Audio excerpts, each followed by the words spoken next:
क्या देख रहे हैं कि पिच को एक तो हमने मिसरीड किया जिसका नतीजा हमारे सामने है और उसके बाद कहीं दूर दूर तक जीत आपको नजर आ रही है और साइम अयूब के बाद आपको लग रहा है 550 रन हम चेस कर पाएंगे?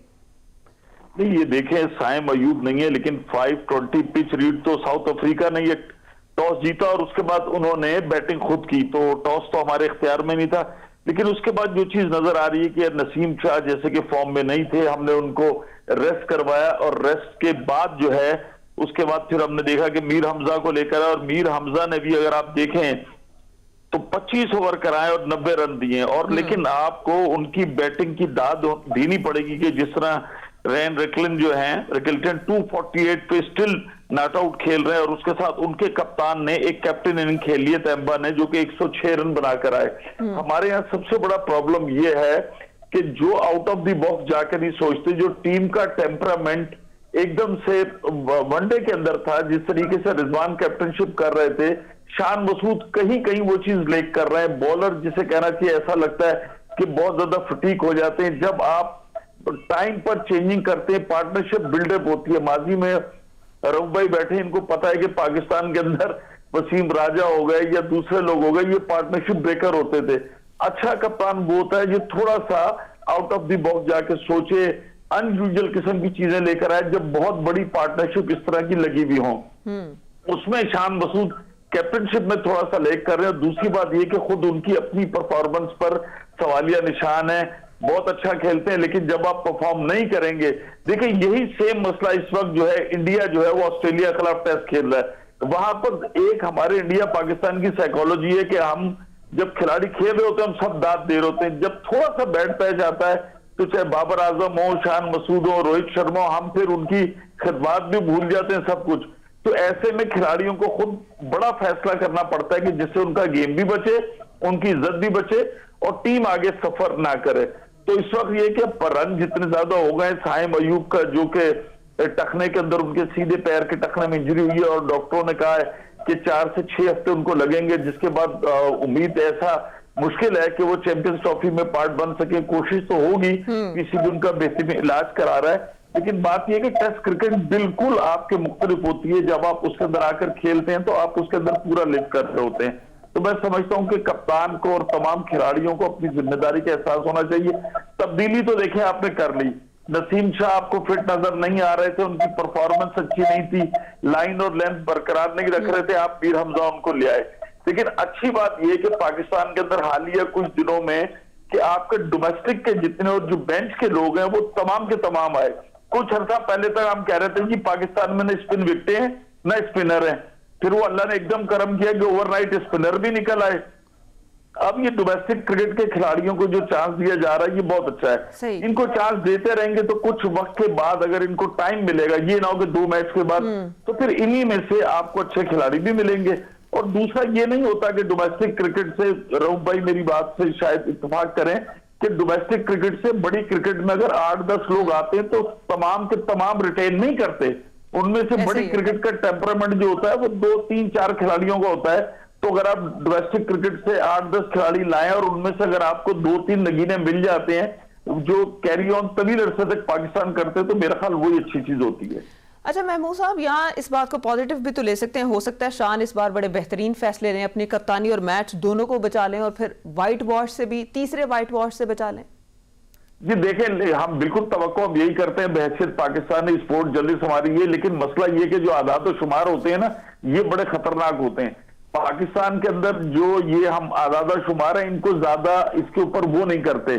लेकिन अगर आप देखें तो मुल्तान टेस्ट और उसके बाद से एक इनिंग जो हुई है वो कोई इतने, एक उनकी डबल सेंचुरी, एक 50, उसके बाद आप 25, 20, 27 रन से टेस्ट क्रिकेट में कोई ऐसा काम आप नहीं कर सकते कि आप टीम को लेके आगे चलें। तो उनको अपनी परफॉर्मेंस भी बेहतर करना होगी।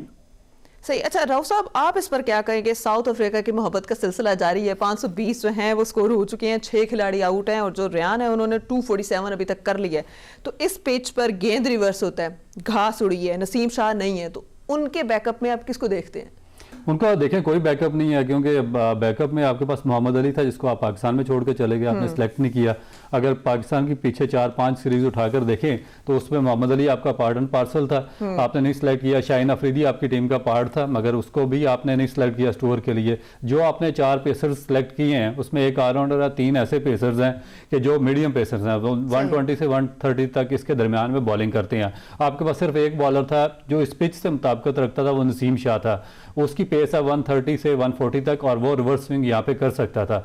मगर हुआ क्या कि जो इनकम्पिटेंट आपका स्टाफ है, मेडिकल स्टाफ या कोचिंग स्टाफ, उसको केयर नहीं कर सका। अर्ली एज में आया 145 150 तक वो बॉलिंग करता रहा, और इसी तरह शाहीन अफ्ता या बाकी बॉलर से। मगर फिर आस्ता आस्ता उनकी पेस में डिक्लाइन आता गया, इंजरीज वगैरह हुई है।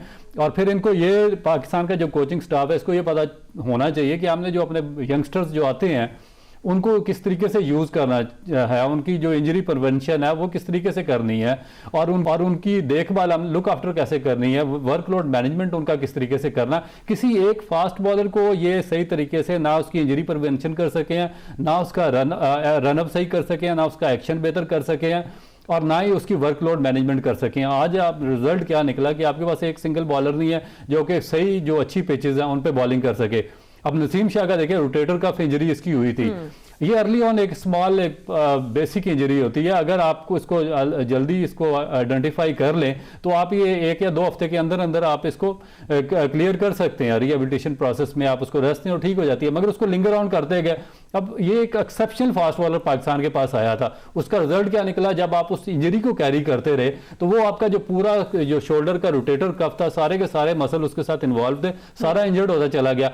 अब उसका नुकसान पाकिस्तान को हुआ ना कि एक पेसर था जो 148 बॉलिंग करता था, वो 135 मुश्किल अचीव कर रहा है। क्योंकि जब आपको पता है कि रेपिटेटिवली आप बॉलिंग करते जाएंगे तो जो आपका ये जो एंटीरियर जो शोल्डर कैप्सूल है इसमें डेफिनेट इसमें ये टाइटनेस आएगी। उसके बाद आपका जो पोस्टीरियर पार्ट है शोल्डर का वो और उसमें स्टिफनेस आती जाएगी। जब वो स्टिफ होएगा तो उसके बाद फिर आपकी डेफिनेट इंजरी होनी है। और ये इनको पता होना चाहिए। ना आपके कोचिंग स्टाफ में कोई पढ़ा लिखा बंदा है, ना आपके मेडिकल स्टाफ में, सारे के सारे आपने सिफारशी भर्ती किए हुए हैं। तो उसका एंड रिजल्ट ये निकल रहा है कि आज आपके पास साउथ अफ्रीका जैसी जो सीमिंग और आइडियल कंडीशंस होती हैं खिलाने की फास्ट बॉलर को, वहां पे आपके पास एक सिंगल फास्ट बॉलर नहीं है खिलाने को। अफ्रीका के 8वें नंबर के जेंसन प्लेयर हैं और बॉलर हैं, उन्होंने 50 स्कोर कर लिया और हमारे बाबर आजम आजकल 50 कर रहे हैं। सूरत हाल देखी जाए, जो रेहान है वो 250 पर अभी खड़े हैं और वो मुसलसल काम कर रहे हैं। दुआ के अलावा क्या ऐसी स्ट्रेटजी है जो अपनाई जाए तो आपको लगता है कि 5 साल पलटा जा सकता है? देखिए ये जो स्ट्रेटजी है पहले इनको अप्लाई कर देनी चाहिए थी, क्योंकि 2 चीज़ें होती हैं, या तो पिच आपको सपोर्ट कर रही हो, आपके बॉलर्स आपको सपोर्ट कर रहे हो, तो आप एक ही लेंथ पे वेरी करके आप बैट्समैन को आउट कर सकते हैं। मगर जब आपको ये स्ट्रेटजी काम ना कर रही हो, पिच आपको सपोर्ट ना कर रही हो और बिल्कुल फ्लैट पिच हो जिस तरह ये पिच खेल रहा है, तो उसमें जो फिर कैप्टन की रिस्पॉन्सिबिलिटी बहुत ज़्यादा होती है टीम मैनेजमेंट की। वो बॉलर्स के साथ मिलकर काम करता है, उसको एक रीस्ट्रेटजाइज करना पड़ता है उसको, और एक प्लान करना पड़ता है कि इस बैट्समैन की वीक पॉइंट्स कौन सी हैं और इसको किस जगह पे आउट करना है। आपको एक ही जगह पे फील्ड पैक करके बॉलिंग करनी होती है, स्पेशली जब आपके पास रिवर्स स्विंग वाला भी बॉलर कोई ना हो। मगर अब देखा ये जा रहा है इस टेस्ट मैच में अभी तक, क्योंकि ओपन एक रन उन्होंने कर दिए हैं, तो ना तो इन्होंने जो इनकी पहली स्ट्रेटजी है, ना पिच ने सपोर्ट किया, ना बॉलर्स ने सपोर्ट किया, ना कैप्टन ने कोई स्ट्रेटजी बनाई, ना टीम मैनेजमेंट ने कोई स्ट्रेटजी बनाई, और ना ही कोई अगर कोई प्लान किया तो उस पर अमल किया गया। क्योंकि चारों तरफ बॉलिंग, आप 128 129 पेस के साथ आप शॉर्ट ऑफ लेंथ बॉलिंग नहीं कर सकते, आप लेग स्टंप पे बॉलिंग नहीं कर सकते, आप वेवर्ड बॉलिंग नहीं कर सकते। अगर आपकी पेस 120 से 130 के दरमियान में है तो आपको एक सर्टन लाइन लेंथ मेंटेन करनी पड़ती है और उस पर पूरा दिन बॉलिंग करनी पड़ती है, और बैट्समैन को उस पर चांस लेना होता है कि वो मिस्टेक करे और अपनी विकेट दे। ये मेरा ख्याल है कि अभी तक करने में हमारा जो मैनेजमेंट है, टीम की, कैप्टन है और बॉलर्स अभी तक नाकाम। हम यहाँ पर 2 ही मैच जीते हैं और वो भी शोएब अख्तर के होते हुए, तो आज हम उन्हें मिस कर रहे हैं फिर। बिल्कुल, देखें कि अगर आपने साउथ अफ्रीका में 2 मैचेस जीते हैं तो वो किस वजह से शोएब अख्तर की एक्सेप्शनल जो बॉलिंग थी उसकी वजह से जीते हैं, और जो उनकी एक्सेप्शनल स्पीड थी उसकी वजह से जीते हैं। क्योंकि शोएब अख्तर 150 प्लस बॉलिंग करते थे, और ऐसी पिचेस पर जहाँ पे रिवर्स स्विंग भी हो रहा और सीम बॉलर्स को हेल्प भी मिल रही हो, अगर आपके पास 150 145 वाला बॉलर है तो डेफिनेट आप जीत सकते हैं। मगर इन बॉलर के साथ आप रिजल्ट प्रोड्यूस करना बड़ा मुश्किल है।